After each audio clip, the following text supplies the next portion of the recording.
మన పూర్ణిమలో కళ్యాణం కమనీయం సేల్స్ ప్రతి 15,000 రూపాయల కొనుగోలుపై కంచి కాటన్ శారీ ఉచితం.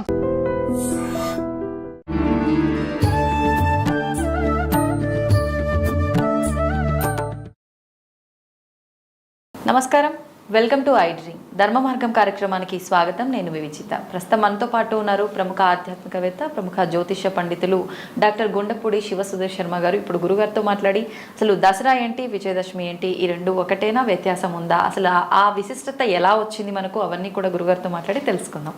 నమస్కారం గురుగారు. గురుగారు, విజయదశమి అంటే మాకు తెలిసినంత వరకు అమ్మవారు రాక్షస సంహారం చేసిన తర్వాత విజయం కలిగింది కాబట్టి విజయదశమి జరుపుకుంటామని అంటుంటాము. ఇంకొక రకంగా పాండవులకు సంబంధించి కూడా ఏదో ఉంది అని చెప్పి వింటుంటాం స్టోరీ. అసలు ఏంటి విజయదశమి వైశిష్టం ఏంటి, అదంతా కూడా తెలియజేయండి. ప్రథమం శైలపుత్రేచి, ద్వితీయం బ్రహ్మచారిణి, తృతీయం చంద్రఘాండేతి, కూష్మాండేతి చతుర్థకం, పంచమం స్కందమాతేతి, షష్ఠే కాత్యాయనీతి చ, సప్తమం కాళరాత్రంచ, మహాగౌరీ చ అష్టకం, నవమం సిద్ధిదా ప్రోక్త, నవదుర్గా ప్రకీర్తితా. ముఖ్యంగా నవరాత్రులు మనకు 4. ఒకటి వసంత నవరాత్రులు, చైత్రమాసంలో చైత్రశుద్ధ పాడ్యం నుంచి నవమి వరకు. అలాగే మాఘశుద్ధ పాడ్యం నుంచి మాఘశుద్ధ నవమి వరకు వచ్చేటువంటి నవరాత్రులు రాజశ్యామల నవరాత్రులు. ఆషాఢశుద్ధ పాడ్యం నుంచి నవమి వరకు వచ్చేటువంటి నవరాత్రులు వారాహి నవరాత్రులు. వారాహి, రాజశ్యామల కొంతమంది మాత్రమే తెలుసు, తర్వాత బాగా నానుడి వచ్చినాయి. వసంత నవరాత్రులు, అలాగే శరద్ ఋతువులో వచ్చేటువంటి శ్రీమద్ దేవి శరన్నవరాత్రాలు. ఈ నవరాత్రులు ప్రతి ఒక్కటి కూడాను మానవాళికి చాలా ఉపయోగకరంగా ఉండేట్టుగా ఒక సైంటిఫిక్ రీజన్తో పెట్టినటువంటి పండుగలు, వచ్చేటువంటి పండుగలు. ఓకే. ఋతువు మారినప్పుడల్లా ఒక నవరాత్రి పండుగ వస్తుంది. మనకి ఋతువులు మారుతున్నప్పుడే చూడండి తప్పనిసరిగా వసంత ఋతువు, శరద్ ఋతువు, వర్ష ఋతువు, ఇట్లాగా 4 ఋతువుల్లో 4 కాలాల్లో 4 నవరాత్రులు వస్తాయి. శక్తి అంటే ఏంటి? మనిషిలో ఉన్నటువంటి శక్తే కదా. ఇప్పుడు మనం శక్తి సామర్థ్యాలు లేవురా అంటుంటారు, వాడి దగ్గర శక్తే లేదురా అని చెప్తుంటారు. అంటే నీరసంగా ఉన్నా కూడా దీనన్నిటికి కారణం ఏంటి? శక్తి. స్త్రీ స్వరూపంలో మనం శక్తిని ఆరాధిస్తూ ఉంటాం. ఆ శక్తిని లేనివాడికి కూడా పుంజుకోవడానికి, ఉన్నవాడికి ఇంకాస్త ఉద్యుక్తత పెంచుకోవడం కోసం చేసుకునేటువంటిదే ఈ నవరాత్రి ఉత్సవాలు. నవరాత్రి ఉత్సవాల్లో కూడా ముఖ్యంగా ఈ రోజున ఈ ప్రసాదం చేయండి, ఈ రోజున ఈ ప్రసాదం చేయండి, అవి కూడా ఆ సీజన్కి తగ్గట్టుగా వాళ్ళ ఆరోగ్యానికి కావాల్సినటువంటి శక్తిని ఇచ్చేటువంటి ప్రసాదాలే ఈ నవరాత్రుల ప్రసాదాలు. మొత్తం కూడా 9 రోజులు పెట్టే నివేదనలు కానీ, పూజా విధానాలు కానీ, పగలంతా ఉపవాసం ఉండి రాత్రిపూట పూజ చేయండి ప్రదోష కాలంలో. ఇవన్నీ కూడా ఒక సైంటిఫిక్ గొప్ప సైన్స్ అనమాట. ఒక మాట చెప్పాలంటే కొన్ని వేల సంవత్సరాల క్రితం కనుక్కున్నటువంటి ఒక సైంటిఫిక్ రీజన్స్తో ఉన్నటువంటి పండుగలు. ప్రత్యేకించి జొప్పించినవి కావు. ఆయా ఋతువుల్లో, ఆయా మాసాల్లో, ఆయా తిథుల్లో ఆ దేవతల అనుగ్రహం పరిపూర్ణంగా మన మీద ఉంటుంది అని చెప్పి నిర్ణయించుకున్నటువంటి తిథులు. అంటే శాస్త్ర ప్రకారంగానే ఉన్నాయి ముందు నుంచి, ఇవన్నీ కూడా ఎప్పటి నుంచో ఉన్నాయి. ఈ దసరా అనేటువంటిది ప్రపంచం మొత్తం కూడాను అత్యద్భుతంగా చేసుకునేటువంటి పండగ. అందులోనూ మన తెలంగాణలో మరీ బతుకమ్మ అసలు విశేషమైనటువంటి పండుగ. అసలు ఎక్కడ చూసినా ఆడపిల్లల్ని కానివ్వండి, పెళ్ళైన వాళ్ళు కానివ్వండి, చక్కగా మంచిగా అలంకరించుకొని, బొట్టు పెట్టుకొని, పూలు పెట్టుకొని, కళ్ళకు పసుపు పూసుకొని, మంచిగా అంటే సుమంగళి బాలాస్వరూపంగా ఎలా అయితే ఉండాలో అలానే ఉంటూ చక్కగా పండగ వాతావరణం చేసుకునేటువంటి 10 రోజులు వచ్చేటువంటి పండగ. గవర్నమెంట్ రూల్స్ ప్రకారం కూడా మిగిలిన వాటికి దేనికి 10 రోజులు సెలవులు ఉండవు. కేవలం దసరాకి మాత్రమే 10 రోజులు సెలవులు ఉంటాయి. మన అదృష్టం నిజంగా అంతే కదా. 10 రోజులు సెలవులు, 10 రోజులు పండగ, ప్రతి రోజు ఒక దేవత అలంకారం. ఇక్కడ ఈ అలంకారాల విషయానికి వస్తే కూడాను ఒక్కొక్కరు ఒక్కొక్క చోట వారి ఇష్టానుసారంగా చేసుకుంటూ ఉంటారు. ప్రాంతాచారం, వాళ్ళ సంప్రదాయం ఏదైతే ఉంటుందో. ఇప్పుడు విజయవాడలో ఒక రకంగా చేస్తారు, శ్రీశైలంలో మరొక రకంగా చేస్తుంటారు. ఒక్కొక్క దేవాలయంలో కూడాను వారికి అనుకూలంగా ఉండేటువంటి అమ్మవార్లు కానివ్వండి, ఏవైనా ఐహిక ఆముష్మిక సుఖాన్నిచ్చేటువంటి దేవతలే. ఓకే. ధనపరంగా, ఆరోగ్యపరంగా, సంతానపరంగా, కుటుంబపరంగా ఏవైతే అవసరమవుతాయో ఆయా వరాలని ఆ యొక్క అనుగ్రహాన్ని ఇచ్చేటువంటి దేవతా స్వరూపాలే అన్నీ కూడా. అయితే ఇప్పుడు శక్తి పీఠాల దగ్గరలో ఉన్న ఆ ప్రాంత ఆచారాన్ని బట్టి అది వాళ్ళు ఆచరిస్తూ ఉంటారా? దగ్గర ఉండేటువంటి శక్తిపీఠం ఏదైతే ఉంటుందో ఆ ప్రాంతంలో ఆయా ఆచారాలను బట్టి వాళ్ళు చేస్తూ ఉంటారు. మనకి ఇక్కడ ముఖ్యంగా మనకి చాలా మంది కూడా తెలంగాణ, ఆంధ్రాలో విజయవాడని బాగా ఇదిగా తీసుకుంటాం, మనం పాటిస్తుంటాం. ఆ పద్ధతిని ఎక్కువగా పాటిస్తూ ఉంటాం. విజయవాడలో ఏ అలంకారం అయితే అదే అలంకారం మన గుళ్ళల్లో చేసుకోవడం, ఇళ్లలో చేసుకోవడం, అమ్మవారి అష్టోత్తరం పూజ చేసుకోవడం, ఇలాంటివి చేస్తూ ఉంటారు. నిజంగా ఒక మాట చెప్పాలి అంటే నవదుర్గలు, ముందుగా మన శ్లోకం చెప్పే కదా, ప్రథమం శైలపుత్రీచి, ద్వితీయం బ్రహ్మచారిణి, తృతీయం చంద్రఘంటేతి, పుష్పాండేతి చతుర్థకం, పంచమం స్కందమాతేతి, సశ్యే కాత్యాయినీతి చ, సప్తమం కాళరాత్రం చ, మహాగౌరీ చ అష్టకం, నవమం సిద్ధిదా ప్రోక్త, నవదుర్గా ప్రకీర్తితా. ఈ 9 దుర్గలు నవరాత్రులు. ఓకే. అందరూ కూడాను దుర్గా స్వరూపాన్ని ప్రతిరోజు పూజించాలి అంటే నాకు ఆ శక్తి చాలక ప్రసన్నమైనటువంటి దేవతా స్వరూపాలలో ఎక్కువగా పూజ చేస్తూ ఉంటారు. ఓకే. ముఖ్యంగా మొదటి రోజున బాలా త్రిపుర సుందరి. బాల అంటే ఎవరు? చిన్న పిల్ల. నిజంగా చాలామంది ఇప్పుడు సంప్రదాయం తగ్గింది, కానీ ఇప్పటికీ నేను చేస్తున్నటువంటి దేవాలయాల్లో నిజ బాల పూజ అని చెప్పి చేస్తూ ఉంటాం. 8 సంవత్సరాల లోపల అమ్మాయిని తీసుకొని అమ్మాయికి ఉదయం పూట స్నానానికి కావాల్సినటువంటి, తలంటుకోవడానికి కావాల్సినటువంటి వస్తువులన్నీ ఇచ్చి అమ్మాయిని మరలా మధ్యాహ్నం కావాలలో చిన్న చిన్న ఫుడ్ ఏదైనా పెట్టి, పండ్లు పలహారాలు ఇట్లాంటివి పెట్టి, సాయంకాల సమయంలో అమ్మాయిని మరలా దేవాలయానికి పిలిచి కాళ్ళు కడిగి కాళ్ళకి పసుపు పూసి పారాణి పెట్టి చక్కగా బొట్టు పెట్టి తల జడ వేసి పూలు పెట్టి అమ్మాయికి వస్త్రాలు సమర్పించుకుంటాం. అమ్మవారి స్వరూపంగా నిజబాల పూజ అంటారు తప్పనిసరిగా. దీన్నే కుమారి పూజ అని కూడా అంటారు. కుమారి, కౌమారి వేరు, కౌమారి వేరు, బాల వేరు. కౌమారము అంటే దాదాపు 15-16 ఏళ్ళు ఉన్న వాళ్ళు కౌమారి అంటారు. ఓకే. కాబట్టి బాల పూజ అంటే చిన్నపిల్ల, చిన్నపిల్లలకి దాదాపుగా 4-5 ఏళ్ళు, 6 ఏళ్ళు, 7 ఏళ్ళు, మహా అయితే 8 ఏళ్ళు, అంతకుమించి వయసు పెరగకుండా ఆ లోపల ఉండేటువంటి వాళ్ళని నిజబాల పూజ చేస్తాం. నిజంగా ఆ బాల పూజ చేసినప్పుడు అమ్మవారి వచ్చి తీసుకుంటుందేమో అనుకున్నంత ఆనందంగా కలుగుతుంది. అలాగే చివరి రోజున సువాసిని పూజ కూడా చేస్తాం. అంటే శాంత స్వరూపాలు ఎక్కువగా పూజ చేస్తూ ఉంటాం. అలానే బాల, గాయత్రి, సరస్వతి, దుర్గా, రాజరాజేశ్వరి, లలితా పరమేశ్వరి, భువనేశ్వరి రూపాలు ఏమైనా పూజ అమ్మకే. మరి అన్ని రూపాలున్న అమ్మ శక్తి ఒక్కటే కదా, ఒక్క రూపంగా ఎందుకు ఆరాధించకూడదు? ఇన్ని రూపాలు ఎందుకు ఆరాధించాలి చెప్తా. ఇక్కడ ముఖ్యంగా మహిషాసురుడు అనేటువంటి రాక్షసుడు అతి బలవంతుడు. ముఖ్యంగా కోర్టులో ఏదైనా ఒక ఇది ఇచ్చాం, దాఖలాలు చేసుకున్నాం, దానికి ఎలా దశల వారీగా ఇచ్చేస్తూ ఉంటారు. లైక్ హైడ్రా ఒక్కసారిగా ముట్టడిస్తే ఏమవుతుంది? జనాలు తిరుగుబాటు చేస్తున్నారా లేదా? అలాగే అమ్మవారు రాక్షస సంహారం చేయాలి అంటే ఒక్కొక్క శక్తి రూపంలో అమ్మవారు అవతరిస్తూ ప్రయత్నం చేసింది. ఆమెలోంచి ఒక్కొక్క శక్తిని అవతరింపజేయడం, ఆ శక్తితో యుద్ధం చేయడం. అలా కాదు అనుకున్నప్పుడు ఇంకొక శక్తి, అలా కాదనుకున్నప్పుడు ఇంకొక శక్తి. చివరికి ఈ నవశక్తులు మొత్తం కలిపి మహిషాసుర మర్దనిగా అవతరించి మహిషాసుర రాక్షస సంహారం చేసింది. అంటే చిన్న చిన్నగా ప్రయత్నిద్దాం, అంతే. తర్వాత ఒక్కసారిగా మొత్తం అమ్మవారి నవశక్తులు మొత్తం కలిపి యుద్ధం చేసింది. కాబట్టి ఒక్కొక్క రోజు ఒక్కొక్క అవతార రూపంలో అవతరించింది. కాబట్టి ఆ అవతారానికి మనం ప్రాధాన్యత ఇస్తూ పూజ చేస్తూ ఉన్నాం. అలా 9 రకాల శక్తులు కలిపితేనే నవదుర్గలేని మనకి నవరాత్రులు వస్తున్నాయి, ముఖ్యంగా చెప్పాలి అంటే. అయితే ఈ నవరాత్రులలో ఎవరైతే పూజా విధానం అంటే భక్తియుక్తులతో చేస్తారో తప్పనిసరిగా అమ్మవారి అనుగ్రహం పరిపూర్ణంగా ఉంటుంది. మొదటి రోజు బాలా త్రిపుర సుందరి పూజ చేసిన రోజుకి చిట్ట చివరికి రాజరాజేశ్వరి అమ్మవారు విజయదశమి రోజున మీరు ఇంట్లో పటం పెట్టుకొని లలిత అమ్మవారు పటం పెట్టుకొని పూజ చేయండి. కలశాలు, విగ్రహాలు, దేవాలయాలు ఇవన్నీ తీసి పక్కన పెడతాం. మొదటి రోజున అమ్మవారి ఫోటో చూడండి, మీరు ఫోటో తీసుకోండి కావాలంటే అమ్మవారి ఫోటోని.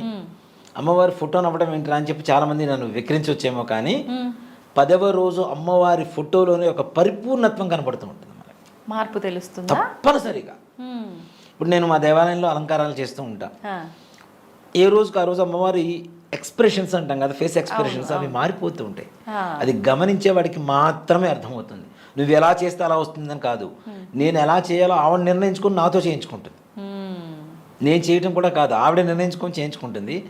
ఆ అలంకారం మొత్తం అయిపోతుంది. మరుసటి రోజు పొద్దున్న మరలా దేవాలయం తలుపు తెరిచిన తర్వాత చూస్తే ఆ దేవి శక్తి ఆ అమ్మవారి విగ్రహంలో వచ్చి కూర్చుందేమో అనిపిస్తుంది. అలాగే చివరి రోజున అమ్మవారి మొహాన్ని అలంకారం చేసిన తర్వాత ఇంకా అక్కడి నుంచి బయటికి పోబుద్ది కాదు మనకి. అలానే చూస్తూ నిండుగా ఉంటుంది. అసలు ఎంత ప్రశాంతంగా ఉంటుంది అంటే 10 రోజులు చేసినటువంటి అర్చనలు, అభిషేకాలు, ఈ హోమాలు, వీటి ఫలితం మొత్తం అమ్మవారి రూపంలో కనబడుతుంటుంది. నిండు చంద్రుడు ఎట్లా కనబడతాడో ఆ విధంగా కనబడుతుంటుంది అమ్మవారు. అంటే అమ్మవారు పరిపూర్ణంగా మనం చేస్తున్నటువంటి పూజ స్వీకరిస్తోంది, సాక్షాత్ అక్కడ ప్రత్యక్షమై తీసుకుంటుందని చెప్పడానికి నిదర్శనం అది. అంతే. అది ఇంట్లో పటం కావచ్చు, కలశం కావచ్చు, ఏదైనా పెట్టుకోండి, మీకు తగినటువంటి ఒక మార్పు, పరిపూర్ణత్వం ఏదైతే ఉందో ఆ పరిపూర్ణత్వం తప్పనిసరిగా చివరి రోజున కనబడుతూ ఉంటుంది. ఇప్పుడు ఆలయాల్లో అంటే మీరు అన్ని రకాల మంత్రాలతో అమ్మవారిని ఆరాధిస్తారు కాబట్టి ఇలాంటి మార్పు వస్తుంది. ఓకే, ఇంట్లో అలాంటి మంత్రాలు అవన్నీ ఏం చేయలేరు కదా, నిజంగా అక్కడ కూడా అమ్మవారు వచ్చి ఉంటారా? నిజంగా తప్పనిసరిగా ఆర్తితో పిలవాలి, మంత్రంతో కూడా కాదు. అక్కడ ఆర్తితో పిలిస్తే, ఇప్పుడు మంత్రాలు చెప్పే బ్రాహ్మణం కొంతమంది ఉంటాం, అహంకారంతో మంత్రం చెబితే అమ్మవారు వస్తుందా? రారు. కాదు కదా, కాదు కదా. అమ్మవారిని ఆర్తితో పిలవాలి, హృదయపూర్వకంగా మనస్ఫూర్తిగా భక్తితో విశ్వసించి అమ్మా నువ్వు రా అమ్మ అంటే, నిజంగా చెప్తున్నానమ్మా, అమ్మవారి అనుగ్రహం చాలా చాలా విశేషంగా ఉంటుంది. నేను అంతకుముందు కూడా కొన్ని చోట్ల చెప్పాను, నవరాత్రులు అలంకారం చేస్తూ ఉన్న సమయంలో, అంతమంది మన దాంట్లో కూడా చెప్పినట్టున్నా నేను. నా 13వ సంవత్సరంలో నేను అలంకారాలు చేయడం మొదలుపెట్టా అమ్మవారికి. నా 11 సంవత్సరాలకు దేవాలయానికి ప్రధాన అర్చకత్వం తీసుకున్నా నేను. 11 సంవత్సరాలకి 13 సంవత్సరాలకి అమ్మవారికి అలంకారం చేయాలి అనేటువంటి ఒక మొదలుపెట్టాం. గుంటూరులో హరిహర క్షేత్రం అని ఒక దేవాలయం ఉంటుంది, దాంట్లో శివాలయంలో రాజరాజేశ్వరి అమ్మవారు ఉంటుంది. సరే, ఇప్పుడు 13 సంవత్సరాలకి ఎంత ఉంటాం? మహైతే ఇంత సైజులో ఉంటాను గట్టిగా మహైతే. నాతో పాటు ఒక సహాయం తీసుకున్నా, ఒక సహాయకుడిని, పెద్ద ఆయన్ని. ఆయనకి అప్పటికి 40-42 ఏళ్ళు ఉంటాయి. సరే వచ్చి చేస్తాను సుధీర్, నీతో పాటు హెల్ప్ చేస్తాను, చేద్దామని అన్నారు. నా ఇంట్రెస్ట్ కొద్దీ ఆయన వచ్చారు నాతో పాటు. వచ్చి సరే అని చెప్పి చేస్తున్న సమయంలో మహర్నవమి, మహిషాసురమర్దిని అలంకారం అమ్మవారు. అన్ని రోజులు అలంకారం చేస్తున్నాం. తెల్లవారితే మహర్నవమి, మహిషాసురమర్దిని అలంకారం, దుర్గాష్టమి పూజలు మొత్తం అయిపోయినాయి. అంతా అలంకారం చేసాం. ఇప్పుడున్న టెక్నాలజీ ఓ మాట చెప్పాలంటే 90sలో లేదు పెద్దగా. లైట్లు అవి కావాలంటే కూడాను మాకున్న బడ్జెట్లో మాకున్న టెక్నాలజీని యూజ్ చేసుకుంటూ ఆ దేవాలయం మొత్తం కలర్స్తో, అంటే అమ్మవారు మాత్రం నీలంగా, చుట్టూ దేవాలయం మొత్తం ఎర్రటి వర్ణంతో లైట్స్ వచ్చేలాగా ప్లాన్ చేసుకున్నాం. పెద్ద కర్ర కట్టాం అమ్మవారికి ఎదురుగా, పైన దాన్ని మొత్తం బల్బులు పెట్టేసి మొత్తం బ్లూ లైట్స్ పెట్టేసాం. బ్లూ కలర్ పేపర్ అంటే ఇచ్చేసాం, దానికి మొత్తం ఇట్లా కట్టేసి పెట్టేసాం. దేవాలయం చుట్టూ కర్టన్స్, క్లాతులు, వైట్ క్లాత్ కట్టేసి వాటి కింద గిన్నెలు పెట్టి గిన్నెల్లో బల్బులు పెట్టి వాటి మీద రెడ్ కలర్ పేపర్ వేసాం. ఈసారి ఈ ఏదైతే కర్టన్ ఉంటుందో కర్టన్కి రిఫ్లెక్ట్ అవుతూ ఉంటుంది రెడ్ మొత్తం. ఇప్పుడు పవర్ ల్యాంప్స్ అంటాం కదా, అవి అప్పట్లో ఆ టెక్నాలజీతో వాడుకున్నాం మేము. మస్తు క్రియేటివ్గా ఆలోచించి పెట్టాం. మొత్తం అయిపోయింది, మహిషాసురమర్దిని అలంకారం అయిపోయింది. 12 అవుతుంది అర్ధరాత్రి. ఇంకా ఆయన నేను వెళ్ళిపోతాను సుధీర్, నువ్వు క్లీన్ చేసుకుంటావు కదా, నేను వెళ్ళిపోతున్నాను అన్నారు. నాకున్న అలవాటు ఏంటంటే మరుసటి రోజు పొద్దున్నకి మొత్తం రెడీగా ఉండాలి, లేకపోతే నాకు రాత్రి నిద్ర కూడా పట్టదు. సరే ఆయన వెళ్ళిపోయారు కదా అని చెప్పి నేను మొత్తం చిమ్ముతూ ఉన్నాను. దేవాలయం మొత్తం క్లీన్ చేసుకుంటూ ఉంటే ఇలా తల వంచుకొని చిమ్ముతూ ఉంటాం కదా మొత్తం. ఇలా చూసేసరికి మనం ఇలా అంటాం కదా ఒకసారి, ఎలా బాగున్నావా అని, ఆ 2 హైబ్రోస్ అలా పైకి ఎగిరినాయి. అది నిజం కాదు అని చెప్పడానికి ఎక్కడ ఇది లేదు, మొత్తం నిజం స్పష్టంగా చెప్పవచ్చు. ఎలా అంటే కర్రకున్నటువంటి బల్బులు మొత్తం టప మొత్తం 24 బల్బులు కింద పడి పగిలిపోయినాయి అదే క్షణాల్లో. కర్రగానే ఉంది, హోల్డర్స్ ఉన్నాయి. ఒక బల్బు లూజ్గా ఉంటే ఒక బల్బు కింద పడాలి, మొత్తం 24 బల్బులు మొత్తం టప కింద పడిపోయినాయి. 24-28 ఉన్నాయి బల్బులు. ఈ చుట్టూ ఉన్న లైట్లు బాగానే ఉన్నాయి. ఏదైనా కరెంటు పవర్ ఏదైనా ఎక్స్ట్రా అయితే మొత్తం పగిలిపోవాలి, మిగిలినవన్నీ బాగానే ఉన్నాయి, మొత్తం కింద పడ్డాయి. ఇక చూడండి, ఒంట్లో ఒడుకు పుట్టింది అనమాట. 13 ఏళ్ళకి ఏం తెలియదు అసలు, ఆడ అమ్మవారు ఎట్లా వస్తుంది ఏంటి అనేది కూడా మనకి తెలియదు. ఒక్కరే ఉన్నారు.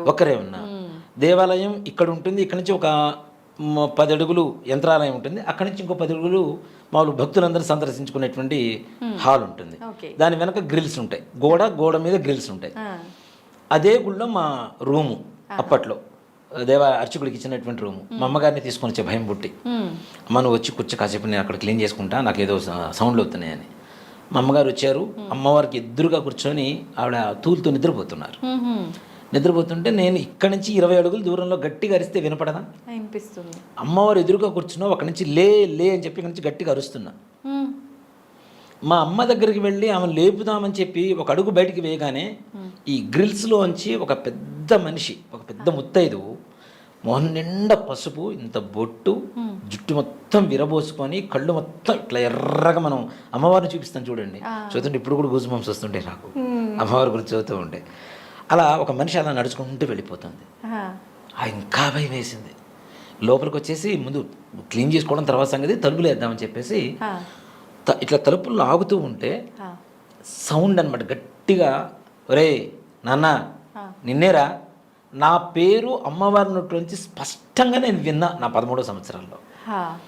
ఒరే నాన్న సుధీర్ నిన్నేరా, ఉండురా, ఒరే ఇట్లా. ఎలా అంటే మన తల్లి మనల్ని ఎలా పిలుస్తుంది, మరి అట్లా వెళ్ళొద్దు రైట్ రారా అని చెప్పి, అంత ప్రేమగా ఉండేటువంటి గొంతు. ఇంకా భయం వేసింది, తాళాలు వేసేసాను. మా అమ్మ దగ్గరకు వచ్చి ఇట్లా గట్టిగా లేపా. దాని నుంచి అరుస్తుంటే ఎందుకు లేవంటే ఎప్పుడు పిలిచేవరా అని అడిగింది. ఆవికి వినపట్టలేదు. కాదు ఎవరు బయట ఎవరో తిరుగుతున్నారు, పెద్ద ఆవిడ తిరుగుతుంది, పై చూసొద్దాం పదా అని చెప్పి టార్చి లైట్ వేసుకొని గుడి మొత్తం వెతికితే ఎవ్వరూ లేరు. నాకు ఆ రోజు నుంచి అమ్మవారంటే పిచ్చి పెట్టింది. నేను ప్రత్యంగా ఉపాసన చేయడానికైనా రాజశ్యామల భగడాముకి ఈ దశమహావిద్యలు ఇవన్నీ ఉపాసన చేయడానికి కూడా కారణం నాంది ఎక్కడ అంటే అక్కడ. నిజంగా ఎంత అదృష్టమో కదా అట్లా జరగడం. నిజంగా నా జీవితంలో నేను అంటే నా 13వ సంవత్సరం, ఇప్పుడు 43 ఏళ్ళు 30 ఏళ్ల క్రితం జరిగింది నాకు ఇది. ఇప్పటికీ మర్చిపోలేము ఇంకా జీవితంలో అది. ఆ సంఘటన అంటే సాక్షాత్ అమ్మవారి కంఠం, అమ్మవారి కనురెప్పల కదలిక.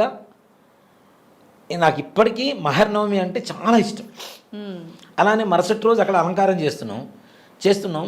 ఈ నాలుక బయటికి పెడతాం కదా, నాలుక బయటికి పెడతాం ఇలా మహిషాసురమర్దినే అని. ఒక పేపర్తో కట్ చేసి దాని మీద ఒక కలర్ లాంటిది రెడ్ కలర్ వేసి మైనం పెట్టేసి అంటిస్తాం. ఓకే. ఈ పెదవుల దగ్గర అమ్మవారి విగ్రహానికి అంటిస్తాం. పెడుతున్నాం కింద పడుతుంది. నేను ఇష్టం తల్లి నాకు విసుగుడుతుందని చెప్పేసి మంగళసూత్రాలు ఇక్కడ ఉంటాయి కదా, మంగళసూత్రాల మీద ఆ పేపర్ పెట్టా. అట్లా పెట్టి ఇటు తిరిగాను, టక్కన ఇక్కడ ఉంది. ఏమనుకోవాలి అసలు అమ్మవారిని అక్కడ ఆటలాడుతున్నారు. అసలు నాకు ఇంకా అనిపించింది, ఇంక స్టార్ట్ అయింది అమ్మవారి లీల, ఇక్కడి నుంచి మనం వెళ్ళిపోవడం మంచిది తొందరగా. అమ్మవారి ఎక్స్పీరియన్స్ అయింది, ఇది తట్టుకోవడం కష్టం. కరెక్ట్ అది కూడా మరలా నెక్స్ట్ ఇయర్ మహర్నవమి రోజునే. ఎవరు పెట్టారంటే ఎవరు పెట్టలా, అందరం బయటే ఉన్నాం. నేను అడుగు బయటికి వేసి బయటకు వస్తున్నా, ఇట్లా తిరిగాను, నాలుగు ఇక్కడ పెట్టింది, ఇక్కడ పోయి ఎట్లా అతుక్కుంటుంది. అవును. మళ్ళీ మరుసటి రోజు సాయంత్రం తీసేంత వరకు ఆ నాలుగు ఊడల. అప్పటికి 10 సార్లు ప్రయత్నించినా ఉండనటువంటి నాలుక ఆ ఒక్కసారిగా అట్లా అంటుకుపోయింది. మహిమ చూపించారు అక్కడ, నేనున్నాను అని. ఇంకా అప్పటి నుంచి నాకు గాయత్రి అమ్మవారి 24 లక్షల సార్లు జపం చేయాలని ఒక ఆలోచన. అమ్మవారి అంటే ఇష్టం. అలంకారాలు, ఇప్పుడు నాకు అలంకార బ్రహ్మ అనేటువంటి బిరుదు అధికారికంగా శృంగేరి వారి పీఠం నుంచి ఒక దేవాలయం వారి ఇచ్చింది నాకు. ఓకే. కానీ నాకు 14 ఏళ్లకి మా పురోహితులు కానీ గుళ్ళోకి వచ్చేటువంటి భక్తులు కానీ అప్పుడు ఇచ్చినటువంటి బిరుదే ఇది, అలంకార బ్రహ్మ సుధీర్ శర్మ. అంటే నాకు ఇష్టంగా చేస్తాను నేను, అది కష్టంగా ఏ రోజు భావించాలి. అమ్మవారు అంటే ఇష్టం కాబట్టి మొత్తం చేసిన తర్వాత కూడా నచ్చలేదు అంటే మళ్ళీ మొత్తం విప్పదీసి మరలా చేసేవాడిని. అంత ఓపిక ఉంది మీకు, ఇష్టం అంతే. అది ఓపిక గీపిక ఏం లేదు. నాతో పాటు ఉండే వాళ్ళందరూ ఏడుస్తుండేవాళ్ళు, మళ్ళీ విప్పదీసాడరా బాబు, మళ్ళీ చేస్తాడు, విసుకొచ్చేది వాళ్ళకి. కానీ నాకు ఆ విసుగు కాదు. మరుసటి రోజు భక్తులు పొద్దున్నే గుళ్ళోకి వస్తే అమ్మవారి రూపం కనపడాలి. రాజరాజేశ్వరి అమ్మవారు కదా, రాజరాజేశ్వరి అమ్మవారు కనపడకూడదు. అక్కడ మహిషాసురమర్దన అంటే మహిషాసురమర్దన కనపడాలి, దుర్గా అంటే దుర్గాదేవి కనపడాలి, బాల అంటే బాల కనపడాలి. అంత ఇష్టంగా అమ్మవారు చేయించుకునేది. ఇప్పటికీ నాకు నవరాత్రులు అంటే ఒక రకమైనటువంటి ఒక వైబ్రేషన్ మైండ్లో. మరుసటి రోజుకి నిజంగా అమ్మ ఒకటి చెప్తాను, అమ్మవారి అనుగ్రహం అనేది రేపొద్దున ఎలా అలంకారం చేయాలి, ఇవాళ రాత్రికి చేస్తాం, రేపు ఉదయం అలంకారం ఉంది, రాత్రికి చేస్తాం. సాయంకాలం దేవాలయానికి వెళ్ళడానికి స్నానం చేసేటప్పుడు ఒక మగ్గు నీళ్ళు ఇట్లా నెత్తిన పడగానే కళ్ళ ముందు కనబడుతుంటుంది. రేపు చేయాల్సిన అలంకారమా? అదే వెళ్ళి అక్కడ నేను డెవలప్ చేస్తా. ప్రతిసారి ప్రతి దసరా ప్రతి ఏ అలంకారం చేసినా, ఎప్పుడు అమ్మవారికి అలంకారం చేసినా నాకు థాట్ ప్రత్యేకంగా నేను ఆలోచించిన ఈ విధంగా ఇట్లా చేయాలని. ఆ స్నానం చేసేటప్పుడు ఏదైతే స్ఫురణకు వస్తుందో అమ్మవారు కళ్ళ ముందు కనపడుతుందో, నెక్స్ట్ డే మార్నింగ్ నాకు అక్కడ అది కనపడుతుంది అమ్మవారు. అంటే నా మనసులో ఉన్నది అది మైండ్లో ఫిక్స్ అయిపోతుందేమో తెలియదు. అక్కడికి వెళ్ళి అదే అలంకారం, అవే కలర్ శారీసు, అవే కలర్ ఫేస్ కూడా కలర్ వేయటం, అదే రూపం, ఆ కలర్ దండలు కూడా అట్లానే వస్తాయి. వాళ్ళు ఇచ్చే దండలు కూడా మనం మామూలు పూల దండలు కావాలని ఆర్డర్ ఇస్తాం, కానీ ఇలా ఈ రంగే కావాలని చెప్పం కదా. కానీ వాడు మాత్రం మరుసటి రోజుకి అవే తీసుకొచ్చి ఇస్తారు. అన్ని ఆమె అలా చేయించుకుంటారు. ఆవిడ సంకల్పంతో జరుగుతున్నటువంటి కార్యక్రమం ఇది, ఓ మాట చెప్పాలి. అంతే అంతే. కాబట్టి నవరాత్రుల్లో భక్తితో చేస్తే రోజుకో ప్రసాదం పెట్టామా లేదా ఇవన్నీ తీసి పక్కన పెడదాం. ఆత్మ నివేదన పెట్టండి, ఆత్మ నివేదన చేయండి. ముందు మనస్సుని అమ్మవారి మీద లగ్నం చేస్తే తప్పనిసరిగా అమ్మవారు పలుకుతుందా అంటే పలికి తీరాల్సిందే, అనుమానమే లేదు ఎటువంటి పరిస్థితుల్లో. మొదటి రోజు బాల, రెండో రోజు గాయత్రి, మూడో రోజు అన్నపూర్ణ, నాలుగో రోజు లలిత, ఐదో రోజు భువనేశ్వరి, ఆరో రోజు సరస్వతి, ఏడో రోజు వచ్చేసరికి మహాకాళి, ఎనిమిదో రోజు దుర్గాష్టమి దుర్గా, తొమ్మిదో రోజు మహర్నవమి, 10వ రోజు రాజరాజేశ్వరి. ఈ 10వ రోజు రాజరాజేశ్వరి అలంకారం అనేది ఇప్పుడు చాలా మందికి అనుమానం ఉంటుంది. నవరాత్రులే కదా, 10వ రోజు ఎందుకు పూజ చేయాలి అంటే, హస్తా నక్షత్రంతో నవరాత్రులు ప్రారంభం అవుతాయి, శ్రవణ నక్షత్రంతో అంత్యం అవుతాయి. ఓకే. ఈ శ్రవణ నక్షత్రం ఉన్న సమయంలోనే అమ్మవారిని అక్కడి నుంచి ఉద్వాసన చెప్పాలి. మనం కలశం పెడతాం కదా, కలశం కానీ ఫోటో కానీ ఏదైనా, అది అక్కడి నుంచి మంగళవారం రోజున అదే శ్రవణ నక్షత్రంలో మాత్రమే మనం ఉద్వాసన అనేది పలకాలి. కాబట్టి 10వ రోజు కూడా ఉదయం కూడా పూజ చేయాలి. ప్రతిరోజు సాయంకాలం వరకు ఉపవాసం ఉండి అప్పుడు పూజ చేసుకుని భోజనం చేస్తున్నాం కదా, మరి 10వ రోజు ఎలా చేయాలంటే మధ్యాహ్న సమయంలో అమ్మవారిని పూజ చేసుకొని ఉదయం పూట ఉద్వాసన చెప్పి మధ్యాహ్న సమయంలోనూ భోజనం చేయాలి తప్పనిసరిగా. ఓకే. పండుగ రోజు కాబట్టి తప్పనిసరిగా. మరి విజయదశమికి దసరాకి సంబంధం ఏంటి?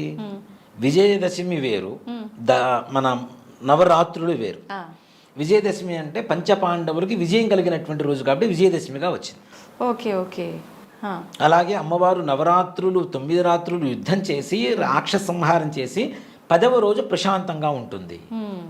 రాజరాజేశ్వరి అంటే ప్రశాంతత కదా, రాజ్యాన్ని ప్రపంచాన్ని పరిపాలించేటువంటి శక్తి అని చెప్పి రాజరాజేశ్వరికి పేరు. ప్రశాంతంగా ఉంటుంది. కాబట్టి ఈ నవరాత్రుల్లో పూజ అయిపోయిన తర్వాత 10వ రోజు ఏదైతే ఉంటుందో, పాండవులు యుద్ధానికి వెళ్ళేటప్పుడు యుద్ధానికి ముందుగా అజ్ఞాతవాసం చేశారు, అరణ్యవాసం చేశారు, అజ్ఞాతవాసం చేశారు. అజ్ఞాతవాసం చేసేటప్పుడు వీళ్ళ చేతుల్లో ఆయుధాలు ఉంటే వీళ్ళని గుర్తుపెట్టడం ఈజీ. గద ఉంటే భీముడు అంటారు, ధనస్సు ఉంటే అర్జునుడు అంటారు, అవునా? అట్లానే ఒక్కొక్కరికి ఒక్కొక్క రకమైనటువంటి ఆయుధాలు ఉన్నాయి. కాబట్టి ఈ ఆయుధాలు మొత్తం ఏం చేయాలి అని చెప్పి ఆలోచించి ఒక జమ్మి చెట్టు మీద ఒక కట్టగా పెట్టేసి వెళ్ళిపోయారు. ఈ ఆయుధాలు ఇతరులు ఎవరన్నా చూస్తే కళేబరంలాగా, సర్పాల్లాగా కనపడతాయి. మరలా ఈ పాండవుల్లో ఎవరైనా వీళ్ళు వెళ్ళి తీసుకునేటువంటి అవకాశం మాత్రమే అక్కడ కనపడుతూ ఉంది. అంటే అలా ఏమైనా వాళ్ళు మంత్రంతో అలా చేశారా? శక్తితో అక్కడ బంధించేసి ఆ చెట్టు మీద పెట్టేశారు, జమ్మి చెట్టు మీద. అవునా? అందుకనే 10వ రోజు విజయదశమి రోజున జమ్మి చెట్టుకు పూజ చేస్తారు, సెమీ పూజ అంటారు. అసలు జమ్మి చెట్టుకి ఎందుకు పూజ చేస్తామంటే అదే. అలాగే అంటే వాళ్ళు అవి పెట్టి ఆ మంత్రంతో అలా చేయడం వల్ల అంత శక్తి వచ్చిందా, లేదంటే ముందు నుంచే జమ్మి చెట్టుకు అంత విశిష్టత? జమ్మి చెట్టుకి చాలా విశిష్టత. ఎలాంటి దోషాలైనా నివృత్తి చేస్తూ ఎవరినైనా రక్షణ కలిగించేటువంటి శక్తి జమ్మి చెట్టుకుంటుంది. అలాగే నవగ్రహాల్లో శనీశ్వరుడికి అత్యంత ప్రీతికరమైనటువంటి సమిధ వృక్షం కూడా అది. శనీశ్వరుడికి సెమి వృక్షమే శనీశ్వరుడికి సమిధగా వాడుతూ ఉంటాం. అంటే అత్యంత శక్తివంతమైనటువంటిది. ఎవరు ఏ రకమైనటువంటి కోరికను కోరుకుంటూ ఉంటారో ఆ కోరికను తీర్చేటువంటి శక్తి ఆ యొక్క సెమి వృక్షానికి ఉన్నది. కాబట్టి వీళ్ళు మంత్ర గర్భితంగా ఆ ఆయుధాలన్నీ కూడా సెమీ చెట్టు మీద పెట్టేసి వెళ్ళిపోయారు. కాబట్టి అజ్ఞాతవాసం పూర్తయిన తర్వాత మరలా వచ్చి సెమీ వృక్షానికి పూజ చేసి, రాముడు కూడా రావణాసురుడి మీద యుద్ధానికి వెళ్ళేటప్పుడు తప్పనిసరిగా సెమీ వృక్షానికి పూజ చేసి వెళ్ళారని చెప్పి శాస్త్రం చెప్తోంది. రాముడు రావణాసురుడి మీద యుద్ధానికి వెళ్ళాడు. ఈ సెమీ పూజ అప్పుడు కూడా శ్లోకం చెప్తారు కదా, ఆ శ్లోకంలో పరమార్థం అదే. అర్జునుడికి రాముడికి జయం కలిగించింది ఎవరు అంటే సెమీ వృక్షం వల్ల అని చెప్తారు. మనం ఏదైనా అందుకనే సెమీ వృక్షం పూజ చేస్తాం కదా, పూజ చేసిన తర్వాత ఏం చేస్తాం, ఒక ఆకు తీసుకొచ్చి మన పాకెట్లోనో లేదంటే వాలెట్లోనో లేదా ఇంట్లో బీరువాలోనో పెట్టుకుంటాం కదా. అంటే అది ఉంటే విజయం చేకూరుతుంది, ప్రతి కార్యంలో జయం కలుగుతుంది అని చెప్పడం కోసం. ఇప్పుడు ఇంట్లో పెద్దవాళ్ళకి వాళ్ళకి కూడా పెట్టి నమస్కారం తీసుకుంటాము. అది ఓ మాట చెప్పాలంటే అది ప్రాంతాచారం నుంచి వచ్చింది. ఓకే. అది అన్ని చోట్ల లేదు. దీన్ని పారువేట అంటారు. సెమీ పూజని పారువేట అంటారు. వేరే చోట ఎక్కడో చెట్టు ఉంటే ఆ చెట్టు దగ్గరికి వెళ్ళి దానికి కావాల్సినటువంటి నైవేద్యాలు, బలులు ఇట్లాంటివి కొంత ప్రాంతాల్లో జంతు బలులు కూడా ఇస్తూ ఉంటారు. అక్కడ ఆ జంతు బలులు మొత్తం నిషేధించిన తర్వాత ఆ మేక తోకని కొద్దిగా అట్లా కోసేసి అక్కడ పడేసి వస్తారు. రక్తాన్ని దాన్ని బలి చేసి వస్తుంటారు. ఇప్పటికీ కూడా చేస్తూనే ఉన్నారు కొన్ని చోట్ల. అంటే రక్తబలి, ఆయుధ పూజ అంటాం కదా. ఇప్పుడు మనం పండుగ రోజునే కదా వాహనాలన్నీ పూజ చేసుకుంటాం కదా, అట్లా ఆయుధ పూజ కాబట్టి దానికి ఆ రక్త తర్పణ ఇచ్చేసి వస్తారనమాట. ఇచ్చి తెచ్చి దాన్ని చెట్టుని మరలా కొమ్మని తీసుకొచ్చి దేవాలయంలో పెట్టి దాన్ని పూజ చేసి ఆ సెమీ వృక్షాన్ని ఒక శ్లోకం చెప్తూ శమయతే పాపం సెమీ శత్రు వినాశని అర్జునస్య ధనుర్ధారి రామస్య ప్రియదర్శని. రాముడు కూడా దర్శించుకున్నాడు. అర్జునస్య ధనుర్ధారి, అర్జునుడికి పాండవులకి ఈ జయం చేకూర్చింది, వాళ్ళ ఆయుధాలు మొత్తం మోసింది. కాబట్టి ఇది ఎవరి దగ్గర అయితే శ్లోకం చెప్పుకొని ఆకు తీసుకుని దగ్గర పెట్టుకుంటారో వారికి శమయతే పాపం, పాపాన్ని కూడా మొత్తం నశింపజేసింది. శమీ శత్రు వినాశని, శత్రు వినాశనం కలుగజేస్తుంది. అంత శక్తివంతమైనటువంటి చెట్టు సెమీ వృక్షం. ఇప్పుడు దానిపైన కోరికలు ఒక పేపర్ మీద రాసి దాని కొమ్మకు అంటించి రావటం, అదే చెప్పబోతున్నా. ఇది ఒక విచిత్రమైనటువంటి ఒక సిస్టమ్ వచ్చింది, సంప్రదాయం. నేను మా గుళ్ళో పూజ చేసినప్పుడు కొంతమంది పేపర్లు అంటిస్తుంటారు. ఇది ఎందుకు అంటిస్తారు నాకు మొదట్లో తెలియదు. ఓకే. చూస్తే దాంట్లో కొంతమంది విచిత్రమైన కోరికలు రాస్తారు. చదివారా? నాకు BMW కారు కావాలను, నాకు ఒకటి పల్సర్ బైక్ కావాలను, కొంతమంది నాకు విడాకులు కావాలను అని రాశాడు ఒక ఆయన. పుణ్యాత్ముడు. అది గొంతెమ్మ కోరికలు అంటారా, ఏమంటారు వాటిని? నిజంగానే తప్పు కదా. అందులో సెమీ పూజ చేసిన తర్వాత పంతులు గారి దగ్గర నుంచి సెమీ పత్రం తీసుకుంటే పవిత్రత ఆ శ్లోకంతో. అంతేగాని ఒక మేక పడిపోతే, ఒక మేక కాదు 10 మేకలు ఒక చెట్టు మీద పడిపోతే మొత్తం ఆకుతో సహా మొత్తం రాల్చే పీకేస్తుంది చూడండి. ఆ టైపులో ఆ వృక్షాన్ని నిర్జీవం చేస్తారు, ఆ కొమ్మని చేసేస్తారు, మొత్తం లాగేస్తుంది, పట్ట పట్ట పట్ట పట్ట పట్ట లాగేస్తుంటారు. మా పూజ అయిపోయింది, రెడీ 1 2 3 అనగానే మొత్తం చెట్టు మొత్తం అయిపోతుంది, ఒక్క ఆకు కూడా దొరకదు. కొమ్మ అంటారు. విలేజ్లలో డైరెక్ట్ చెట్టుకే పూజ చేస్తారు కదా, అడవి ప్రాంతంలో ఎక్కడైనా ఉంటే చూసి చెట్టు పైన ఆకులు ఎక్కడ కనిపించకుండా చేసేస్తారు, మొత్తం అసలు దాన్ని ఒక పత్రం, సెమీ పత్రం అంటే ఏంటి, చిన్న ఆకు ఒకటి తెచ్చుకుని పెట్టుకోమంటే కొమ్మలు కొమ్మలు కొమ్మలు కొమ్మలు, అమ్మ వాటి దుంపతే అసలు ఎట్లా చేస్తారంటే నాకు అదే విచిత్రం వేస్తుంటుంది, నవ్వు వస్తుంటుంది వాళ్ళని చూస్తుంటే. ఇంత కరువులు అంటే ఒక బాగా శరీరం ఉన్నటువంటి వాడికి ఒక 10 రోజులు భోజనం పెట్టకపోతే 11వ రోజు కుంభకర్ణుడికి పెట్టినట్టు అన్నం పెడితే దాని మీద ఎట్లా పడిపోతాడో ఆ విధంగా పడిపోతారు వీళ్ళందరూ. అది తప్పు. రాత్రిపూట వృక్షాన్ని ముట్టుకునేటువంటి శక్తే చాలా తక్కువ మన దగ్గర. అలాంటిది ఆ ఒక్క రోజున ఆ వృక్షం దగ్గర ఉండేటువంటి ఆకును తెచ్చుకోమని చెప్పి చెబుతూ ఉంటే దాన్ని పట్టుకుని మొత్తం పీకుతూ ఉంటే అది పడే బాధ కూడా మనకి శాపమే అవుతుంది కదా. పగటి పూట వరాలు ఇచ్చేటువంటి శక్తి ఎంతైతే ఉంటుందో సాయంత్రం 6 గంటల తర్వాత వృక్షాలకి శాపాన్ని ఇచ్చేటువంటి శక్తి రెట్టింపు దశలో ఉంటుంది. అందుకని సాయంత్రం 6 తర్వాత పూలు కొయ్యొద్దు, ఏం ముట్టుకోవద్దు అని చెప్తుంటాం కదా. ఎందుకు అంటే శపించేటువంటి శక్తి కూడా రెట్టింపు దశలో ఉంటుంది. కాబట్టి రాత్రిపూట చెట్లు ముట్టుకోకూడదు. అలాంటి దసరా రోజు మాత్రమే, విజయదశమి రోజున మాత్రమే సెమీ వృక్షాన్ని మనం ఆ పత్రం తెచ్చుకునేటువంటి అధికారం ఉంది. కాబట్టి అధికారం ఉంది కదా అని చెప్పి మొత్తం పీకొచ్చుకుంటానంటే కొంతమంది ఆ కొమ్మ మొత్తం తీసుకుని ఇంట్లో పెట్టుకోమన్నా పెట్టుకుంటారు. కానీ ఇది ఎవరింట్లో ఉంటే బాగుంటుంది అని ఒక్క మాట చెప్పడం ఆలస్యం. ఏం కాదు, మొత్తం పీకలు, దానికోసం యుద్ధాలు కూడా జరుగుతుంటాయి. మీద పడిపోతుంటారు, కింద పడిపోతుంటారు, దాని ముళ్ళు ఉంటాయి, గుచ్చుకుంటూ ఉంటాయి, అస్సలు ఉండదు. ఇలా చేయొద్దు. ఒక ఆకు తెచ్చుకోండి, చక్కగా వాలెట్లో పెట్టుకోండి. ఇంత వస్తుంది, ఒక రెబ్బలాగా వస్తుంది, దానికి అటు ఇటు ఆకులు ఉంటాయి. ఒక ఆకు తీసుకొని వాలెట్లో పెట్టుకోండి, ఒక ఆకు తీసుకొని ఇంట్లో పెట్టుకోండి, చక్కగా బీరువాలో పెట్టుకోండి, పెద్దలకు ఎవరికైనా ఇవ్వండి. మీరే కాదు, మీ పక్కన ఉన్న వాళ్ళకి కూడా విజయం చేకూరాలనేటువంటి ఒక సంకల్పం ఏదైతే ఉంటుందో ఆ భావంతో ఇస్తే ఇంకా మంచిగా ఉంటుంది.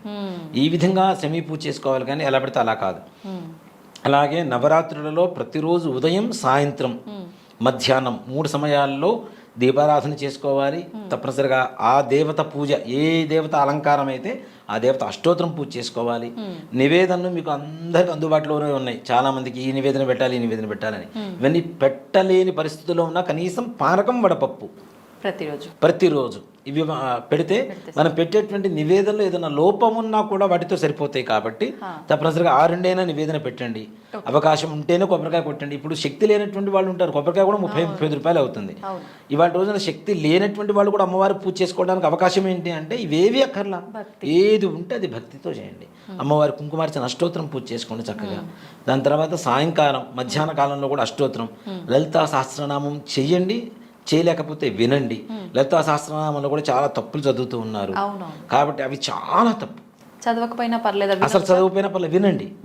ఇప్పుడు శ్రీమాత శ్రీ మహారాజ్ఞి శ్రీమత్ సింహాసనేశ్వరి చిదగ్నికుండ సంభూత, అక్కడ దీర్ఘం లేకపోయినా పెడుతూ ఉంటే ఒక అర్థం, ఒక అక్షరం మార్చేస్తుంది మొత్తం. రామునితో కపివరణ్ డిట్లనియే అనేటువంటిది ఒక భాష, ఒక మాట. కా తీసుకెళ్ళి తో పక్కన పెట్టండి. రాముని తోక పివరణ్ డిట్లనియే, కా ఒక్క కానే మారింది పక్కకి. అర్థం మారిపోయిందా లేదా? చాలా మారిపోయింది. చండీ సప్తశతిలో ఒక శ్లోకం ఉంటుంది నాకు. ఒక గురువు గారి దగ్గర ఒక శిష్యుడు వెళ్ళి నాకు చండీ సప్తశతి కావాలని అడిగాడు. నాకు విద్యాభ్యాసం చేయండి అంటే చేశాడు ఆయన. చేసిన తర్వాత శిష్యుడు వచ్చాడు. కొన్ని రోజుల తర్వాత పెళ్లి చేసుకున్నాడు, భార్య చనిపోయింది. మరలా పెళ్లి చేసుకున్నాడు, మళ్ళీ భార్య చనిపోయింది. మళ్ళీ పెళ్లి చేసుకున్నాడు, మళ్ళీ భార్య చనిపోయింది. ఎందుకు అట్లా అవుతుంది? ఇలా భార్యలు చనిపోతూనే ఉన్నారు. 5 భార్యలు చనిపోయిన తర్వాత గురుగారి దగ్గరికి వెళ్ళాడు. వీడికి డౌట్ వచ్చింది, నేను చేస్తున్న దాంట్లో ఏదో తప్పు ఉంది, గ్యారంటీ అని చెప్పి వెళ్ళి గురుగారు నా భార్య ఇట్లా చనిపోతున్నారు, అసలు నేను చేస్తున్న చండీలో ఏమైనా తప్పు ఉందా ఒకసారి చెప్పండి అంటే వాడు శ్లోకాలు చెప్తూ ఉన్నాడు. దాంట్లో భార్యానాం రక్షతు భైరవి అని చెప్పి ఒక శ్లోకం వస్తుంది. వీడు భార్యానాం భక్షతు భైరవి రా భా ఒకటే అక్షరం. భక్షతు అంటే పోతున్నా మరి నువ్వు చేస్తున్న తప్పిదేరా, ఒక్క అక్షరమే ఇంత అర్థాన్ని మార్చింది, నీ భార్యలు చనిపోవడానికి కారణం ఇదేరా అని చెప్పాడు.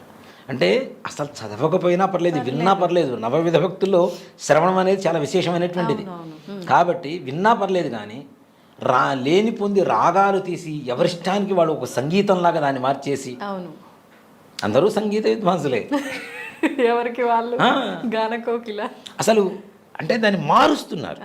అలా మార్చడం అనేది తప్పు.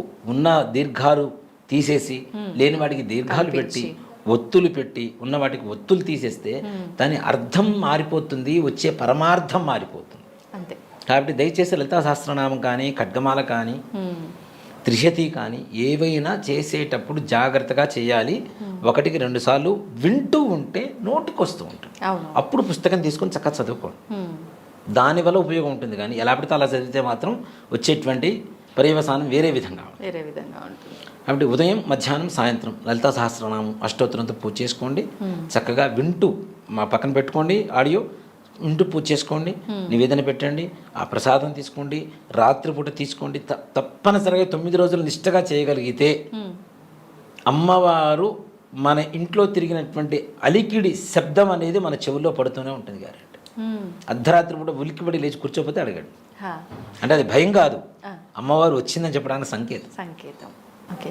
ఇప్పుడు 9 రోజులు వేలు కాని పక్షంలో 3 రోజులు 5 రోజులు కూడా అవకాశం ఉందంటారు కదా? అవును. అలా చేసుకోవాలంటే ఏ తిథుల్లో చేసుకోవాలి? ముఖ్యంగా 5 రోజులు లేదు, 3 రోజులు చేస్తాం. 3 రోజులు. ఓకే.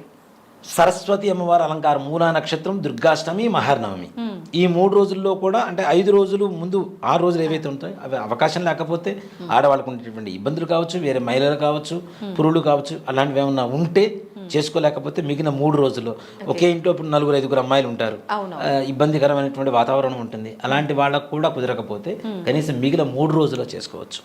ఈ 3 రోజులు కూడా చేయలేమనుకునేటువంటి వాళ్ళు మాత్రం తప్పనిసరిగా చివరి రోజైనా సరే అమ్మవారిని పూజ చేసుకోవటం. ఇలా లేదు, అమ్మవారి దేవాలయానికి వెళ్ళండి, సరిపోతుంది. అక్కడ కూర్చొని కుంకుమార్చన జరుగుతుంటే ప్రతి దేవాలయంలో జరుగుతూనే ఉంటే కుంకుమార్చన చేయించుకోండి, దర్శనం చేసుకోండి, తీర్థప్రసాదాలు తీసుకొని రండి. నియమంగా మీరు ఉండండి, మనస్సుని నియమంగా ఉంచుకోండి.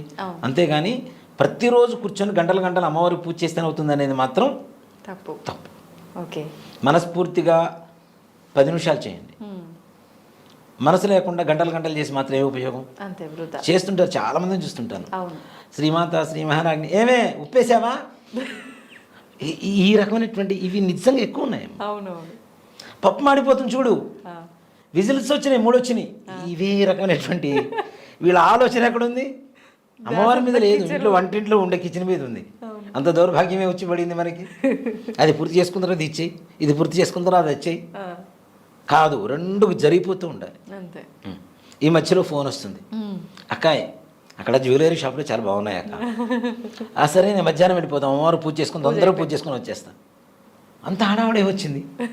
ధ్యాసం చిత్తం శివుడి మీద, భక్తి బాధ్యతల మీద అన్నట్టు ఉంటుంది. ఇలాంటి అంటే చాలా చోట్ల నేను ప్రాక్టికల్గా చూస్తుంటాను కాబట్టి. ఇప్పుడు గుళ్ళల్లో కూడా సామూహికంగా జరుగుతున్నాయి లలిత సహస్రనామాలు, ఇలాంటి పారాయణాలు అన్నప్పుడు కూర్చుంటారు, ధ్యాస అంతా షాపింగ్ల మీద, బట్టల మీద, పక్క వాళ్ళు వేసుకొచ్చిన నగల మీద, పక్క వాళ్ళు కట్టుకున్న చీరల మీద, బ్లౌజ్ డిజైన్స్ మీద ఎక్కడ కుట్టించాం. అవునా, ఎంత అయింది?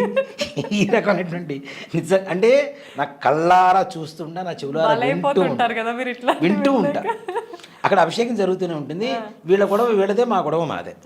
అక్కడ మంత్రం కాదు, ఇక్కడ మంత్రాలు ఎక్కువ. కాబట్టి ఇలాంటివి లేకుండా ఉన్న 10 నిమిషాలైనా మనస్ఫూర్తిగా అమ్మవారి మీద మనస్సుని లగ్నం చేస్తే అమ్మవారు తప్పనిసరిగా అనుగ్రహిస్తుందమ్మా. ఇప్పుడు భవానీ మాలలు అని చెప్పి కూడా వేస్తుంటారు కదా, ఈ 9 రోజులు నిజంగా మాల వేసుకోవాలా లేకపోయినా నిష్టగా నియమాలు పాటిస్తూ ఉంటే సరిపోతుంది అంటారా? అక్కడ మాలాధారణ, వస్త్రధారణ, దీక్ష, మనస్సు లగ్నం చేసుకోవడం కోసం చేసేటువంటివి ప్రధానమైనటువంటి అంశాలు ఇవి. బండి మీద ఒక వస్త్రం ఉంది, ఒక మాల ఉంది, తప్పు చేయడానికి భయపడతాడు గ్యారంటీగా. ఆటోమేటిక్గా భయపడతారు కదా, అమ్మో అమ్మవారి మాల ఉంది చేయకూడదు. ఆ మాల లేకపోతే ఏం కాదులే ఒక్కసారేగా అని ఏదైనా తప్పు చేయడానికి అవకాశం ఉంటుంది. కాబట్టి మనస్సుని దేవుడి మీద కేంద్రీకరించడానికి, దీక్షగా చేయడానికి ఏమాత్రం కూడా తప్పు లేదు, చెయ్యవచ్చు అని కూడా చెప్తా. 9 రోజులనే కాదు, నా 11 రోజులు చేసేవాడు ఉన్నారు, 40 రోజులు చేసేటువంటి వాళ్ళు ఉన్నారు. నిజంగా కొంతమంది అయితే మగవాళ్ళను కూడా చూశాను, స్త్రీ రూపంగా మారిపోతుంటారు కూడా వాళ్ళు. చీర కట్టుకునేటువంటి ఆడవాళ్ళని కూడా, మగవాళ్ళని కూడా చూశాను నేను దీక్షలో. మన దగ్గర చేస్తారా? చాలా మంది అమ్మ చీర కట్టుకుంటారు, చక్కగా పెద్ద బొట్టు పెట్టుకుంటారు, తర్వాత కాళ్ళకి మెట్టెలు పెడుతుంటారు, పట్టీలు పెట్టుకుంటుంటారు. ఇది వాళ్ళ ఇష్ట ప్రకారమా లేదంటే ఆచారము? ఆచారం ఏం లేదు, అంటే సాక్షాత్ అమ్మవారి రూపంగా మనం మారిపోతున్నాం అనేటువంటి ఒక భావన ఏదైతే ఉంటుందో. నిజంగా ఒక మాట చెప్తాను, శ్రీ విద్యోపాసన, అమ్మవారి ఉపాసన చేసేటువంటి వాళ్ళ మాటలు ఎలా ఉంటాయి అంటే, ఒక స్త్రీ మూర్తి మాట్లాడితే ఎలా ఉంటాయో అలానే ఉంటాయి. ఇప్పుడు బయట తిరిగేటువంటి జనాలు కాదు, అమ్మవారి ఉపాసన చేసేటువంటి వాళ్ళలో నా సాక్షాత్ నా కళ్ళ ముందు ఒక అతన్ని చూశాను, ఇద్దరిని చూశాను. మా గురుగారు ఒక ఆయన, నాకు ఒక అన్నయ్య అంటే సహోదర సమానమైనటువంటి ఒక ఆయన ఉన్నారు, ముప్పోరు సింహాచల శాస్త్రి గారు. ఆయన మీరు గూగుల్లో కొట్టినా కూడా వస్తుంది మీకు. నేను అలంకారాలు నేర్చుకుంది ఆయన దగ్గరే. ఆయన ఎలా అంటే సాక్షాత్ అమ్మవారు మాట్లాడితే ఎలా ఉంటుందో అలా మాట్లాడుతుంటారు. రాను వాళ్ళు చేసేటువంటి ఇది కూడా, ఆడవాళ్ళు పవిట సర్దుకుంటారు కదా, వాళ్ళు పైన వేసుకున్నటువంటి ఉత్తరాయణ కూడా మాటికి ఇట్లా సర్దుకుంటూ ఉంటారు. ఆయన ఒక ఆయన శర్మాజీ గారు అని గుంటూరులో చిలకలూరుపేట రోడ్లో ఒక దేవాలయం కట్టించారు, అమ్మవారు లలితాపీఠం అని. మా గురువు గారు ఆయన కూడా ఎంత సాక్షాత్ అమ్మవారి స్వరూపం. ఆయన చూస్తుంటేనే ఇప్పుడు చాలా మంది నా దగ్గరకు వచ్చి కొంతమంది చెబుతుంటారు, వచ్చి కూర్చొని వెళ్ళిపోతుంటారు. ఏమైంది, ఏం మాట్లాడాలి అంటే, ఏం లేదు మిమ్మల్ని కాసేపు చూస్తే మాకు ఉండేటువంటి ఇది వెళ్ళిపోతుంది, కాన్ఫిడెన్స్ వస్తుంది, అందుకని చూడటానికి వచ్చాం గురుగారు అని చెప్పేసి వెళ్ళిపోతుంటారు. నాకు ఒకప్పుడు నాకు కలిగిన అనుభూతి అది. మా గురుగారు నాకు ఏదైనా ప్రాబ్లం, మనసు బాగాలేదు, పోయి కాసేపు ఆయన ఎవరితోనైనా మాట్లాడుకుని నాకు సంబంధం లేదు, ఆయన కాసేపు చూసేసి వచ్చేవాడిని. ఎందుకు వచ్చేవరా, ఏం లేదు గురుగారు కాసేపు మీతో మిమ్మల్ని చూసి వెళ్దామని వచ్చేవాడిని. ఏంటంటే బాధపోయేది. ధైర్యంగా వెళ్తే పాజిటివ్ గా అనిపిస్తుంది, అలా కూర్చున్నా పాజిటివ్ వైబ్స్ ఏవైతే ఉంటాయో అవి మా గురుగారిని చూస్తే నాకు కలిగేది. అలాంటి వాళ్ళని ఇద్దరిని నేను నా కళ్ళారా ప్రత్యక్షంగా చూశాను. నేను ఇద్దరు శ్రీ విజయోపాసకులే. వాళ్ళు నిదానంగా స్త్రీతత్వం, పరిపూర్ణమైనటువంటి స్త్రీతత్వం వాళ్ళలో కలుగుతుంది. ఆయన నిజంగా అంటే మా గురుగారిని నేను ఇమిటేట్ చేస్తున్నాను కదా, వాళ్ళు మాట్లాడేటువంటి మాటలు కూడా, ఏమిటి అబ్బాయి ఎందుకు వచ్చావు ఇటు, ఏమైంది, ఇట్లా ఆ ఎక్స్ప్రెషన్స్ అవి చూస్తుంటే మొత్తం మారిపోతుందమ్మా. అంటే అమ్మవారిలో వాళ్ళు లీనమైపోయారు. అలాంటి తత్వమే ఇప్పుడు చాలా మంది దీక్ష తీసుకునేటువంటి వాళ్ళు కూడా మగవాళ్ళు చేస్తూ ఉంటారు. కాళ్ళకి మెట్టెలు పెట్టుకుంటారు, పట్టీలు పెట్టుకుంటారు, పసుపు పూసుకుంటారు, ముఖానికి పసుపు పూసుకుంటారు, పెద్ద బొట్టు పెట్టుకుంటారు, చేతికి గాజులు వేసుకుంటారు, చీర కట్టుకుంటారు. ఇలాంటి వాళ్ళని కూడా చాలా మందిని చూశాను నేను. అలా వాళ్ళని చూస్తుంటే నిజంగా భయం వేస్తుంటుంది కొంతమందికి, కానీ చూస్తే అమ్మవారి తత్వం అది అంతే. ఎర్రటి చీర కట్టుకొని అంత బొట్టు పెట్టుకొని బయట తిరుగుతుంటే ఎలా ఉంటుంది మనకి. నిజంగా అమ్మవారి గజ్జల శబ్దం మీద ఘల్ ఘల్ ఘల్ మనం మోగుతూనే ఉంటుంది అమ్మవారి శబ్దం. నేను హైదరాబాద్ వచ్చిన తర్వాత కూడా రామకృష్ణాపురంలో ఉండేవాడిని. ఓకే. కరెక్ట్గా రాత్రి 2:30 నుంచి 4 లోపల మా ఇంట్లో ఎవరికి నిద్ర ఉండేది కాదు. ఎందుకని? ప్రత్యంగిరి అమ్మవారి దేవాలయం పక్కన మేము మా ఇల్లు. ఆహా. నేను ఆ దేవాలయంలో కొన్ని రోజులు పనిచేశాను, హోమాలకి వాటికి పనిచేశాను. వచ్చి పడుకునేవాడు. 2:30కు మొదలయ్యేది. ఘల్ ఘల్ ఘల్ అని శబ్దం. ఎంత అంటే ఆ విండో పక్క నుంచి వెళ్తున్నట్టే ఉంటుంది, బెడ్రూమ్ విండో. అమ్మవారు గలగలగల సౌండ్ వస్తూ ఉంటుంది. చుట్టూ చూస్తే ఎవరు ఉండేవాడు కాదు. పోనీ అది నా ఒక్కడి భ్రమ అనుకుంటే ఒకరోజు నాకు వినపడింది. చూశాను, వారం రోజులు విన్నాను. వారం రోజుల తర్వాత మా ఆవిడకి చెప్పాను, ఏదో శబ్దం వస్తుంది వింటున్నావా అంటే, నాకు కూడా వస్తుంది వారం రోజుల నుంచి. మా పిల్లలకి చెప్పాను, మా పిల్లలకి వస్తుంది. మా అమ్మగారు వీళ్ళందరితో పాటు మా ఇంటికి వచ్చి ఏ బంధువులు వచ్చినా వాళ్ళకందరికీ వినపడుతూనే ఉంటుంది. గల్ గల్ మన సౌండ్. అమ్మవారి దగ్గరికి వెళ్ళి, అమ్మ పిల్లలు భయపడుతున్నారు, వచ్చావు బాగానే ఉంది, భయపడుతున్నారు పిల్లలు, తట్టుకునే శక్తి కూడా కావాలి కదా అంటే, ఆ తర్వాత నుంచి ఆ శబ్దం నిదానంగా తగ్గుతూ వచ్చింది. ఓకే. ప్రతిరోజు రాత్రిపూట మొత్తం ఇండిపెండెంట్ హౌస్ అది. ఆ పైన ఓనర్స్ ఉండేవాళ్ళు, కింద మేము ఉండేవాళ్ళం. చుట్టూ తిరిగేవాళ్ళం అందరం. ఎవ్వరు ఉండరు. మళ్ళీ లోపలికి రాగానే మళ్ళీ గజ్జల శబ్దం. అంటే అమ్మవారు ఈ నవరాత్రుల్లో పూజ చేస్తే మన ఇంటికి వస్తుంది, మన ఇంట్లో ఉంటుంది, మనం చేసే పూజని స్వీకరిస్తుంది, మనకి అనుగ్రహాన్ని పరిపూర్ణంగా కలుగజేస్తుందని చెప్పడానికి ఏమాత్రం కూడా సందేహం లేదని చెప్తాను. అంత పరిపూర్ణంగా ఉంటుంది అమ్మ అనుగ్రహం. మనం నిజంగా అనుగ్రహం పొందాలి అంటే అంతే, భక్తితో, అంతే. ఆడంబరంగా కాదు, భక్తితో. భక్తి. ఆడంబరం ఏముందమ్మా?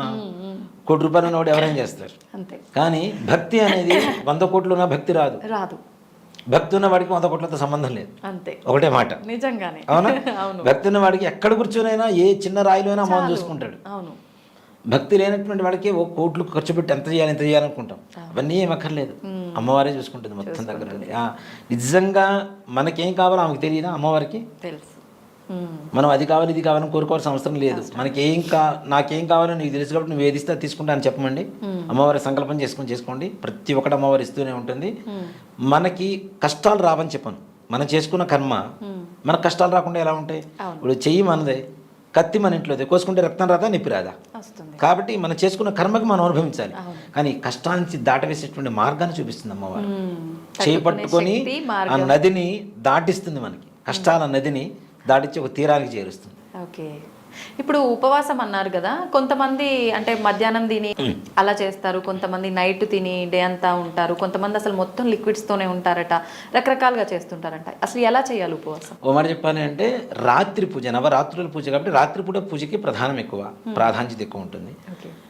ఉదయం అంతా ఏం తినకుండా ఉండాలంటే అసలు ఏం తినకుండా ఉండొద్దు. ఓన్లీ లిక్విడ్సే. నీరసం వస్తూ ఉంటుంది, ఏదైనా ఫ్రూట్స్ తినండి, లేదు అవకాశం లేదు ఉప్మా చేసుకొని తినండి చక్కగా. బియ్యప్రవ్వతో టిఫిన్స్, బియ్యప్రవ్వను కొద్దిగా వేయించేసి పెసరపప్పు వేసి దాంట్లో జీలకర్ర వేసి వండుకోండి చక్కగా, వాము వేసి. ప్రశాంతంగా ఉంటుంది, కడుపు చల్లగా ఉంటుంది బియ్యప్రవ్వ వల్ల కదా. బియ్యప్రవ్వతో ప్రసాదం చేసుకొని తినచ్చు చక్కగా, ఉప్మా చేసుకొని. అసలు ఏమీ తినకుండా సాయంత్రం వరకు ఉండి సాయంత్రం పూజ అయ్యేసరికి అమ్మ ఆరైపోయిందిరా, పూజ మొదలు పెట్టేద్దాం, 7 అయిపోతే భోజనం ఏమే అయిందా అంటుంటే దానివల్ల ఉపయోగం ఏముంటుంది? కాబట్టి అలా కాకుండా ఏదైనా అల్పాహారం సేవించి నిద్రపోకుండా ఉండి పూజ చేసుకోగలిగితే మంచిది. నిద్రపోతే ఇంద్రియ నిగ్రహం అనేది ఉండదు. కళలో మన నిద్రపోయిన తర్వాత మన శరీరం మంది కాదు, మన ఆలోచన మంది కాదు, వేరే చోటకి వెళ్ళిపోతుంటుంది. కాబట్టి ఆ నిగ్రహం ఉండాలంటే ఎక్కువ తింటే నిద్ర వస్తుంది, తక్కువ తిని పని చేసుకో, హుషారుగా ఉంటావు. సాయంకాలానికి మంచిగా ఓపిక ఉంటుంది, హాయిగా పూజ చేసుకో. సాయంత్రం 6:30 తర్వాత పూజ మొదలు పెట్టుకొని పూజ చేసుకొని రాత్రి చక్కగా భోజనం చేసి పడుకోండి, ప్రశాంతంగా ఉంటుంది. అంతేగాని అసలు ఏం తినకుండా ఉండి, ఇందా చెప్పే కదా, చిత్తం శివుడి మీద భక్తి పాచెప్పుడి మీద, అలా ఉంటే కష్టం. అలా ఉండకుండా ఉండాలి అంటే కనీసం అల్పాహారం సేవించాలి. అట్లా ఇప్పుడు మనం గోకర్ణంలో మోక్షనారాయణ బలైనటువంటి పూజా విధానం చేస్తుంటారు పితృదోషాలకి. వాళ్ళు తప్పనిసరిగా అక్కడ ఉండేటువంటి గురువుగారు కూడా ఏం చెప్తారు అంటే, పొద్దునే వెళ్ళగానే స్నానం చేయించి దర్శనం చేసుకొని రమ్మని చెప్తారు. రాగానే చక్కగా టిఫిన్ పెడతారు, గ్లాస్ నిండా కాఫీ కానీ టీ కానీ పాలు కానీ ఇస్తారు, ఏది అడిగితే అది ఇస్తారు. ఈ 2 తిని కాఫీ తాగిన తర్వాత పూజ మొదలు పెడతారు. ఎందుకు అని అడిగాను నేను. ఏం తినకుండా చేస్తే పితృకార్యం మంచిది కదా అని అడిగాను నేను. చేస్తారు, 2.5-3 గంటలు పడుతుంది. ఈ మధ్యలో ఆకలి అన్న చిన్న మాట వస్తే మీరు చేసిన పూజ అంతా వేస్ట్, వృధా అయిపోతుంది. కాబట్టి మీ మనస్సు వేరే చోటకి మారకుండా ఉండాలి అంటే, ఈ పూజ మీదనే కేంద్రీకరించాలి అంటే ఇలాంటివి ఉండకూడదు. కాబట్టి అల్పాహారం పెడుతున్నాం, తిని పూజ చేసుకోండి అని చెప్తారు.